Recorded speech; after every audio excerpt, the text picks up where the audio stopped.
जय श्री राधे।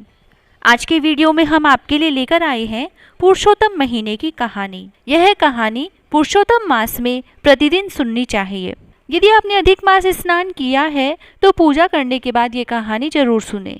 लेकिन यदि आपने अधिक मास स्नान नहीं किया है तो भी भोजन करने से पहले इस कहानी को प्रतिदिन सुने तथा आखिरी में 33 मालपुए काशी की थाली में रखकर दान करें। इतना सा कर लेने पर भी अधिक मास स्नान का फल मिलता है। तो आइए सुनते हैं पुरुषोत्तम मास यानी अधिक मास की कहानी। एक राजा था, उसके 2 रानियां थी, एक सुहागन और दूसरी दुहागन।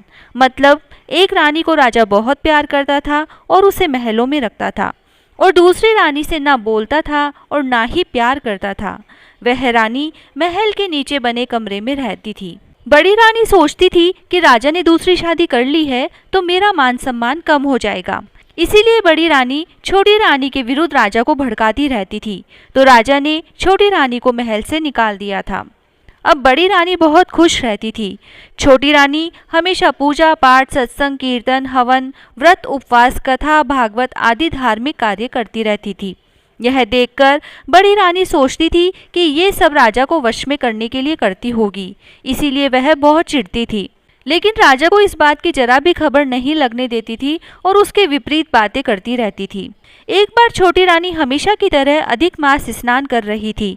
वह रोजाना सुबह स्नान करके भगवान की पूजा पाठ व मंदिर की परिक्रमा व सारे पेड़ पौधों की पूजा अर्चना करती थी, जैसे केला, आकड़ा, कदम, आंवला, बड़, पीपल, कल्प वृक्ष, तुलसी, इन सब की पूजा अर्चना करती और परिक्रमा करती थी। ये सब पेड़ पौधे गांव से बाहर लग रहे थे। वह सुबह उठकर जल्दी सबकी पूजन करके दिया बत्ती करती व परिक्रमा करती थी। एक दिन उसको बड़ी रानी ने देख लिया तो उसने राजा जी से कहा कि वन के पूरे पेड़ पौधे कटवा दो। उस समय बैसाख का अधिक मास चल रहा था, धूप तेज रहती थी, गर्मी का मौसम था। तब राजा ने कहा, रानी जी, ऐसी गर्मी में जीव जंतुओं को बैठने व रहने की जगह जरूरी है। जीव जंतु कहाँ रहेंगे, वे रास्ते चलते इंसान विश्राम कहाँ करेंगे। लेकिन रानी ने जिद की तो राजा ने बिना विचारे ही सारे पेड़ पौधे कटवा दिए। अब सब जीव जंतु, पशु पक्षी परेशान रहने लगे और छोटी रानी भी बहुत परेशान हो गई। वह उस जगह को छोड़कर कहीं दूर पेड़ पौधों की खोज में चली गई। वह सोच रही थी कि कहीं दूर जंगल में कोई आकड़े का पेड़ भी दिख जाए तो आकड़ा सींचकर उसकी पूजा अर्चना करके ही परिक्रमा कर लूंगी। यह सोचती सोचती अपने घर से बहुत दूर निकल गई और विष्णु भगवान का ध्यान करती रही। पुरुषोत्तम भगवान ने उसकी प्रार्थना सुनी और उसको एक झोपड़ी दिखी और उसके बाहर एक बड़ा सा आकड़े का पेड़ दिखा। वह पास में ही गंगा की धारा बह रही थी। वह यह सब देखकर खुश हुई और सोचने लगी कि चलो, महल के नीचे भी अकेली रहती थी, यहाँ रह लेती हूँ। यहाँ पर सुबह नहा धोकर पूजा पाठ करके खाना खा लूंगी। उसने गंगा की धारा में सुबह स्नान किया और 33 पुए बनाकर आकड़े के चढ़ाए। वह पूजा अर्चना करी, परिक्रमा करी। वह खुश हुई कि पुरुषोत्तम भगवान ने अच्छा पेड़ दिखा दिया। वह वहीं रहने लगी। कुछ दिनों बाद राजा जी शिकार खेलने गए। एक नौकर को साथ ले गए थे। अब राजा जी शिकार खेलते खेलते बहुत दूर निकल गए।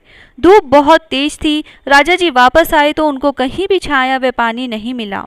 उनका जी घबराने लगा, बहुत बेचैन हो गए, परेशान हो गए और सोचने लगे कि मैं इतना परेशान हो गया, बाकी जीव जंतु व पशु पक्षियों का क्या हाल हो रहा होगा।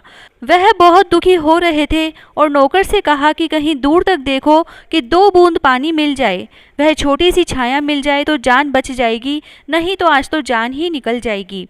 नौकर ने दूर तक नजरें फैलाई तो वहीं रानी की झोपड़ी दिखी।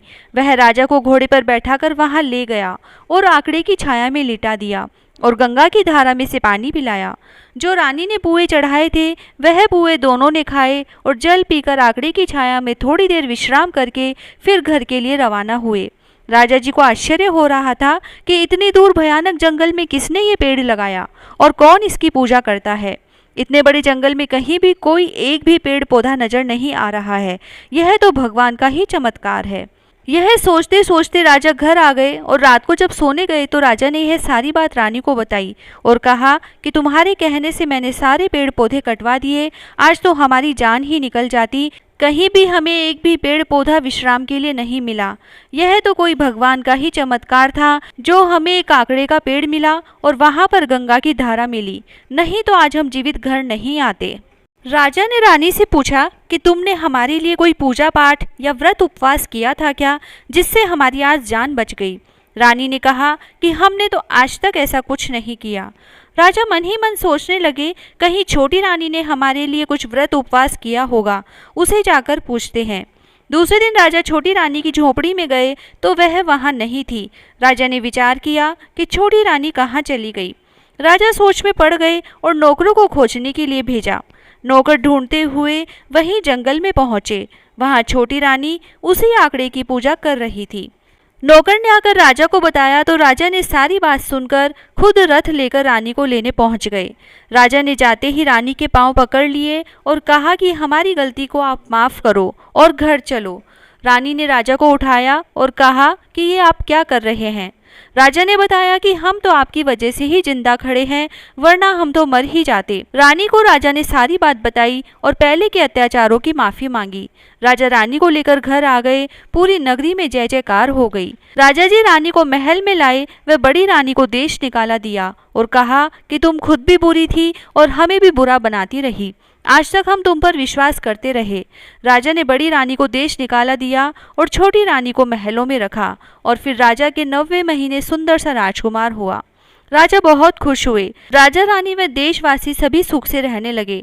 राजा ने सब जगह पेड़ पौधे वापस लगवाए, जगह जगह धर्मशाला कुआं बावड़ी बनवाए, हर जगह पानी की व्यवस्था करी और फिर आने वाले अधिक मास में दोनों ने जोड़े से 1 महीने व्रत उपवास किया और पुरुषोत्तम भगवान की पूजा अर्चना करी और उद्यापन किया। ब्राह्मण भोजन करवाया, सोना चांदी वस्त्र आभूषण अन्न धन गऊ आदि सब दान किया। हे पुरुषोत्तम भगवान, जैसे राजा की जान बचाई व रानी को वापस सम्मान दिया, पुत्र दिया, वैसे सबकी मनोकामना पूरी करना। कहता न सुनता न हुकार भरता ने आपने सारे परिवार की रक्षा करना। जय श्री राधे।